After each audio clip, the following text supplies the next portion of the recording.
Surprise, surprise, yesterday we had a last-minute Feh Channel with announcements for the 2nd anniversary celebration of Fire Emblem Heroes. Some of these features will be starting today, some will come with February's usual update, and others will come at a later date. I'll be covering all the news from this Feh Channel, as well as giving some of my own thoughts on the anniversary celebration. Let's get started. Here's a quick list of all the celebration events. Some things that we won't be talking about in more details include the login bonus, which gets you a nice 22 orbs. There is double EXP and SP ongoing, which is great if you plan to summon a bunch.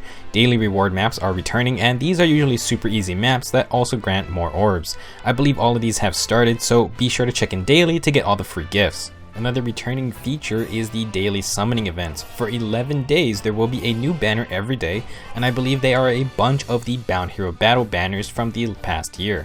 I don't think everyone is available, but some of these are pretty good and can be your chance to get a certain hero that may not appear on a lot of banners. I think some of the heavy hitters include Julie and Deirdre if you failed to get them before, the Reinhardts and Ishtar all good, and of course you have Hector and his ever popular distant counter skill. For me personally, I'm thinking heavily about spending some orbs to get more OG Ephraims and maybe get a lucky Myrrh too.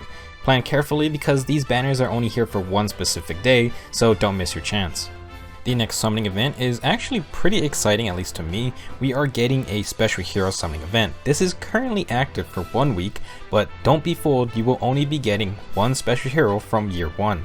Special heroes is the term used for all of our seasonal and limited time units. You can get one 5-star copy of any year 1 special hero, but it's completely random, and you choose from the usual summoning circle with 5 randomly colored orbs.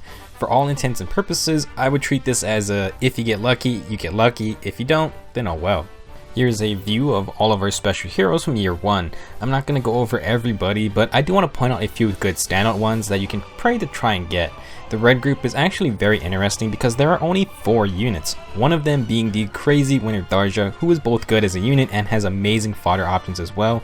Blue has Winter Robin, who is a great armored unit, and Summer Corrin is one of the few flying mages. Green has 3 dancers in Performing Arts Azura, Performing Arts Inigo, and New Year's Azura.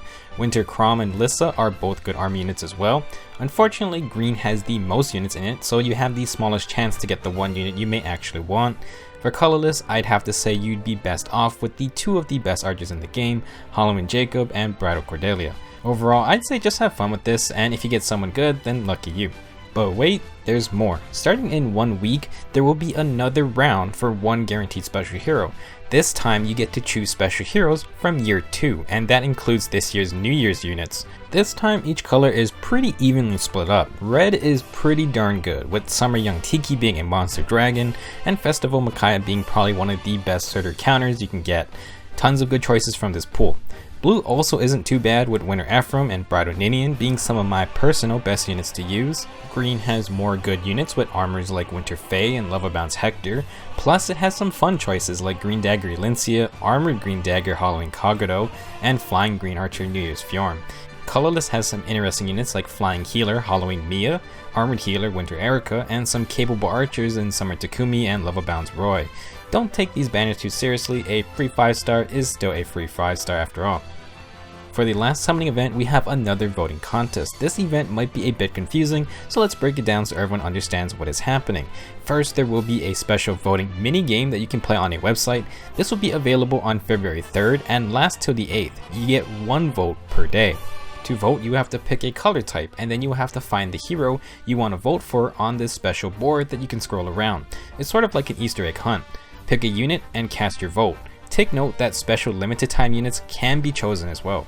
Now if you want a little challenge, you can find Alphonse, Sharena, and Anna somewhere on the map, and if you can do that within 180 seconds, then your vote gets doubled. So the event is simple. Pick a color, find the Asker trio, and then find the unit you want to vote for. There will be a winner for each color type. After this event finishes, in a couple weeks starting on February 24th, everyone gets to pick 1 unit from the winners to keep for free. And afterwards, there will be a banner with the 4 winners as the focus units. This is a very similar format to Choose Your Legends. Pick 1 unit for free and then summon on the banner to get the rest of them if you want. I'm not sure when we will find out the results of this event, but hopefully one of the winners is someone you want to get. If you've been keeping track, that's 3 guaranteed 5-star units from this anniversary. Moving on to some announcements for the next update, we have a new item in the game. Dragonflowers are a new currency that will allow you to upgrade your unit's stats.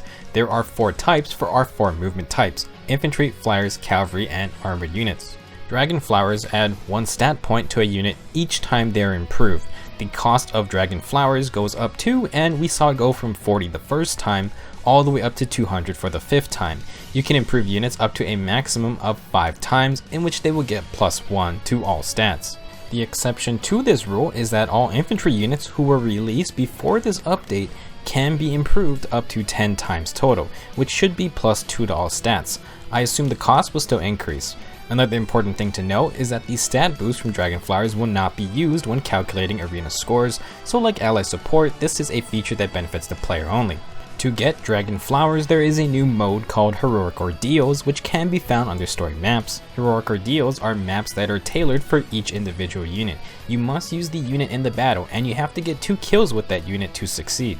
Doing this gets you Dragonflowers. I believe you can only complete each map 1 time for each unit. Now, there are a few questions about this mode that will have to wait to be answered until its release. First off, it seems like different units give you different amounts of Dragonflowers. Here you can see some give 2, some give 8, and some give a whopping 40.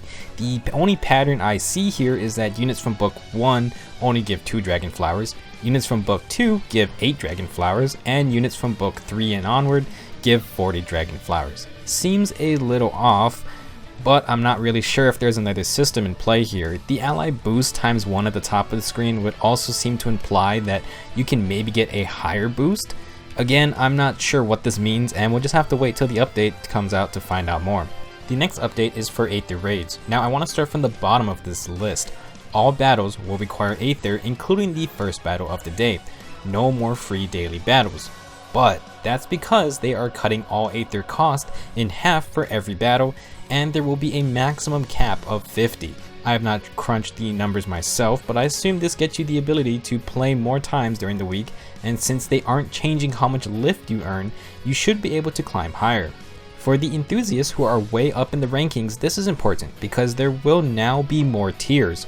After tier 21, you can climb up to tier 27 for the maximum amount of rewards. However, tier 22 through 27 are only there for the rewards and not permanent placement. Every week, everyone will be reset to tier 21, and if you want the most amount of rewards, you are going to have to prove it week to week. Speaking of rewards, Dragonflowers are being added to Aether Raid tier placements, and I assume they will swap colors each week. So basically, since the Aether Raid tiers can hold everyone who reach a certain point threshold, this change will bring some extra incentive to keep playing. Instead of just floating in tier 21, you can try and do better to get more rewards. Something I don't think was mentioned during the Feh Channel is that there is an Aether Raids event starting today. Like before, score wins to get special Aether stones that can be used to buy anniversary themed ornaments you can place on your defense maps.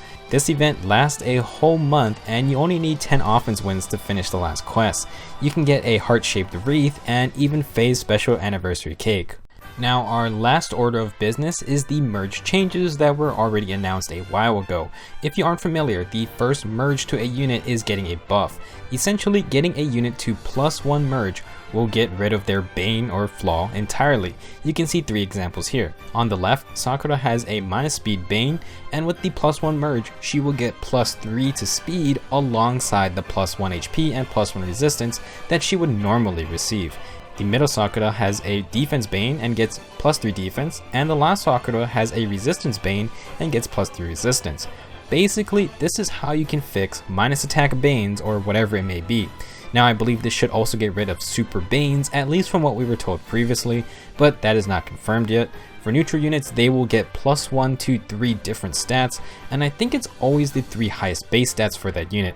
Again, not 100% confirmed on this either, but extra stats are always nice. These merge changes should arrive with this month's update, which should be around the day after the voting gauntlet ends. I'm looking forward to this, and it's a great change overall. That's everything regarding the 2nd anniversary, and I'm quite pleased at what we are getting. Tons of orbs, free 5-star units, and some good updates on the way. Let me know what you're looking forward to, whether it's a specific banner, the orbs, or just free units. Have fun with the events, and I'll see you guys in the next video.